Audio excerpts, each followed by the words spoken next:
আসসালামু আলাইকুম। বর্তমান জামানায় ধর্ম নিয়ে অনেক আলেম অনেক রকম হাইকোর্ট দেখায়, অনেকেই অনেক রকমভাবে হাইকোর্ট দেখাচ্ছে। এক একজনের মত এক এক রকম। এই মতের ভিন্নতা থেকে বাঁচতে আজকে আপনাকে অবশ্যই কোরআন জানতে হবে, কোরআন পড়তে হবে, বাংলায় বুঝে পড়তে হবে। আল্লাহ কি বলছে কোরআনে, কোরআন আমাদের জীবন বিধান, এটাকে পড়েই দেখতে হবে, এটাকে পড়েই আপনাকে মানতে হবে আমার এই ইসলাম।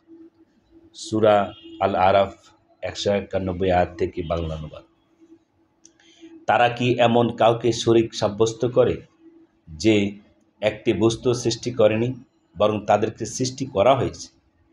তারা না তাদের সাহায্য করতে পারে, না নিজের সাহায্য করতে পারে। আর তোমরা যদি তাদেরকে আহ্বান করো সুপথের দিকে, তবে তারা তোমাদের আহ্বান অনুযায়ী চলবে না। তাদেরকে আহ্বান জানানো কিংবা নীরব থাকা উভয়টি তোমাদের জন্য সমান। আল্লাহকে বাদ দিয়ে তোমরা যাদেরকে ডাকো তারা সবাই তোমাদের মতোই বান্দা। অতএব তোমরা যাদেরকে ডাকো তখন তাদের পক্ষেও তো তোমাদের সে ডাক কবুল করা উচিত, যদি তোমরা সত্যবাদী হয়ে থাকো। তাদের কি পা আছে যার দ্বারা তারা চলাফেরা করে, কিংবা তাদের কি হাত আছে যার দ্বারা তারা ধরে, অথবা তাদের কি চোখ আছে যার দ্বারা তারা দেখতে পায়, কিংবা তাদের কি কান আছে যার দ্বারা শুনতে পায়? বলে দাও, তোমরা ডাকো তোমাদের অংশীদার দিগকে, অতঃপর আমার অমঙ্গল করো এবং আমাকে অবকাশ দিও না। আমার সহায় তো হলেন আল্লাহ, যিনি কিতাব অবতীর্ণ করেছেন। বস্তুত তিনি সাহায্য করেন সৎকর্মশীল বান্দাদের। আর তোমরা তাকে বাদ দিয়ে যাদেরকে ডাকো তারা না তোমাদের কোনো সাহায্য করতে পারবে, না নিজেদের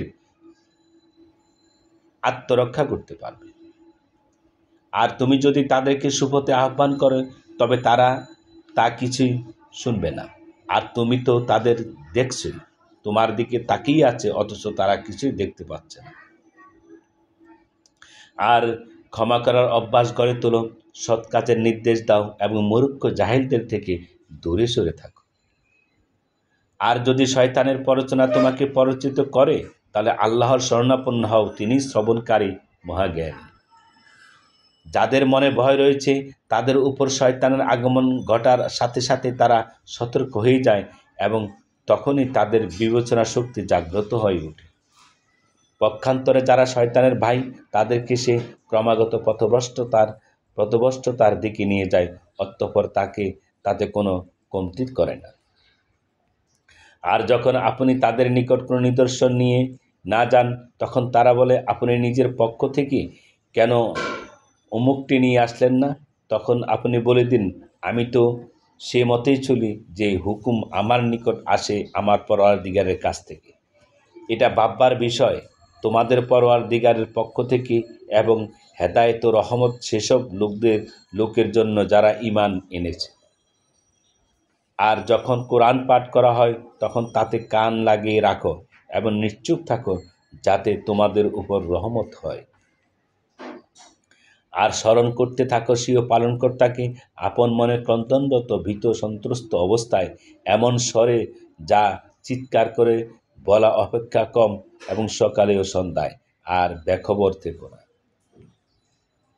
নিশ্চয়ই যারা তোমার পরওয়ারদিগারের সান্নিধ্যে রয়েছে তারা তার বন্দেগীর ব্যাপারে অহংকার করে না এবং স্মরণ করেন তার পবিত্র সত্তাকে আর তাকেই সেজদা করেন।